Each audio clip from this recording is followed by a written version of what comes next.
अहिल्यानगर जिल्ह्यातील संगमनेरचे काँग्रेसमधील युवा नेते आणि अपक्ष आमदार सत्यजित तांबे यांनी काँग्रेस नेते आणि लोकसभा विरोधी पक्षनेते राहुल गांधी यांना लक्ष्य करत काँग्रेस पक्षाच्या भविष्याबद्दल चिंता व्यक्त केली आहे।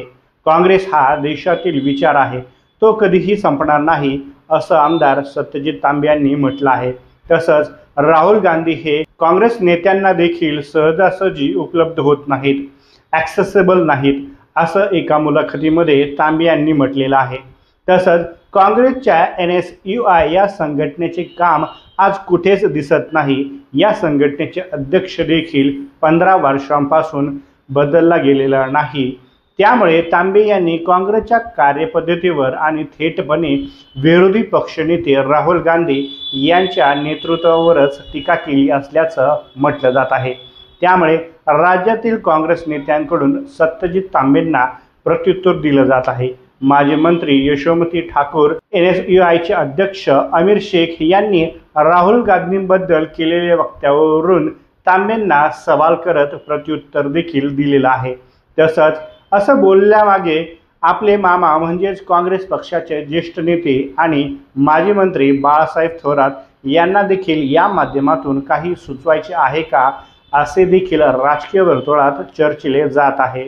तसंच अनेक वेळा यांच्यातील सुप्त मतभेदही यापूर्वी चर्चेत आलेले आहेत। आमदार तांबे यांच्या या वक्तव्याचे नेमके राजकीय पडसाद काय उमटतील, निलंबित केलेल्या काँग्रेस पक्षात ते कायम राहतील की पक्ष सोडून जातील, हे वक्तव्य त्यांनी का केले, या आणि इतर मुद्द्यांच्या आधारे हे सर्व प्रकरण आपण समजावून घेणार आहोत।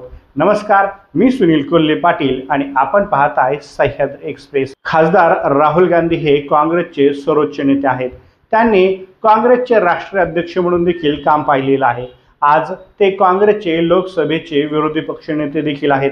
त्यांनी 2019च्या लोकसभा निवडणुकीत पराभव झाल्यानंतर राहुल गांधी यांनी भारत जोडो यात्रेच्या माध्यमातून कन्याकुमारी ते काश्मीर आणि भारत जोडो न्याय यात्रेच्या माध्यमातून मणिपूर ते मुंबई अशी पदयात्रा देखील काढलेली होती।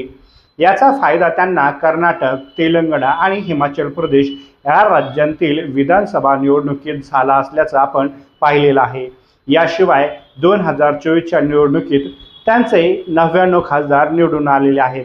त्यामुळे 10 वर्षांनंतर लोकसभेला विरोधी पक्षनेता मिळाला असून राहुल गांधी स्वतः ही जबाबदारी पार पाडत आहेत। या यशामागे त्यांची आणि पक्षातील इतर नेते कार्यकर्ते यांचे देखील तेवढेच योगदान आहे। मात्र या काँग्रेस पक्षामध्ये सत्यजित तांबे यांनी विविध पदांवर काम केले, अनेक जबाबदाऱ्या देखील त्यांनी पार पाडल्या।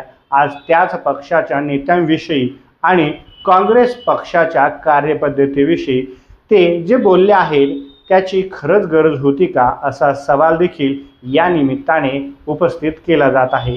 याचे राजकीय तसंच विविध अर्थ लावले जात आहेत। तसेच आमदार तांबे हे एक सुसंस्कृत आणि जबाबदार युवा नेतृत्व आहे। दरम्यान विधान परिषदेचे आमदार सत्यजित तांबे हे काँग्रेसचे आहेत आणि आता ते अपक्ष निवडून आलेले आहेत।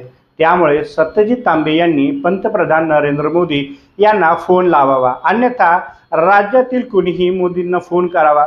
मोदीजींनी तासभरात कुणाला अपॉइंटमेंट दिली तर मग आम्ही पण तसंच बोलू शकतो, असे म्हणत काँग्रेस नेत्या आणि माजी मंत्री यशोमती ठाकूर यांनी सत्यजित तांबेंना प्रत्युत्तर आणि चॅलेंज देखील दिलेलं आहे।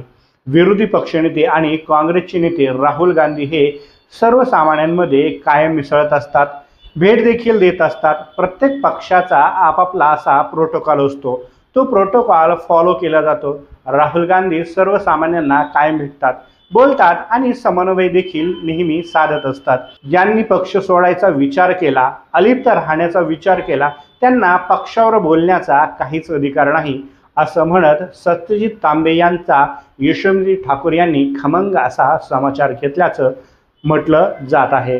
यावर आमदार तांबे यांचे मामा माजी मंत्री बाळासाहेब थोरात यांची मात्र अद्याप कोणत्याच प्रकारची प्रतिक्रिया आलेली नाही। दरम्यान आमदार सत्यजित तांबे हे नाशिक पदवीधर मतदारसंघाच्या निवडणुकांपासून काहीसे काँग्रेसपासून अलिप्त किंवा वेगळे पडलेले आपण पाहिलेले आहे। त्यांनी आपला सौतासुभा म्हणजेच एकटा चलो म्हणत भाजपच्या संगतीने विकास कामं सुरू केलेली आहेत। मात्र त्यांच्या या मुलाखतीमधून थेट काँग्रेस नेते आणि विरोधी पक्षनेते राहुल गांधी यांच्याबाबत असे परखड बोल आता राज्यातील काँग्रेसच्या काही नेत्यांच्या पचनी पडताना दिसत नाही। त्यामुळे आता तांबे यांच्या वक्तव्याचे राजकीय पडसाद संपूर्ण राज्यात सुरू आहेत। आमदार तांबे यांचे नाशिक पदवीधर निवडणुकीवेळी काँग्रेस पक्षातून त्यांचे निलंबन करण्यात आलेले होते। तेव्हा त्यांचे वडील माजी आमदार सुधीर तांबे यांच्या नेतृत्वात त्यांनी नाशिक पदवीधर मतदारसंघाची निवडणूक देखील लढवली आणि ती जिंकली सुद्धा। तेव्हापासून ते काँग्रेसपासून काहीसे दूर झालेले आहेत। मात्र अद्यापही ते काँग्रेसमध्येच असल्याचं सांगितले जात आहे। तर काही जण तांबे हे भाजपच्या जवळ असल्याचं म्हटलं जात आहे। त्यांना त्यावेळी मंत्री राधाकृष्ण विखे पाटील यांनी देखील मदत केलेली होती, त्यामुळे ते अपक्ष निवडून लढून जिंकून आलेले होते। तसंच NSUIचे अध्यक्ष आमिर शेख यांनी काँग्रेस आणि राहुल गांधी यांच्यावर केलेल्या टीकेला प्रत्युत्तर दिलेलं आहे। त्यांनी म्हटलं आहे की काँग्रेसमध्ये असल्यापासूनच सत्यजित तांबे यांना माझ्या नावाचे डोहाळे येत होते। त्यांचे काँग्रेस पक्षातून हकालपट्टी करण्यात आली तेव्हाच त्यांच्या तोंडून माझे नाव येणे बंद झालेले होते। ते मामा माजी मंत्री बाळासाहेब थोरात आणि वडिलांचे झालेले नाहीत, ते लोकांचे काय होणार, अशा प्रकारे शेख यांनी तांबे यांना उत्तर दिलं आहे। त्यामुळे राज्यातील राजकीय वातावरण गरम होण्याची शक्यता आहे, वार प्रतिवार होण्याची देखील शक्यता आहे। त्यामुळे भविष्यात आमदार सत्यजित तांबे हे काँग्रेसच्या या आव्हानांना कशा प्रकारे उत्तर देतात हे पाहावे लागणार आहे।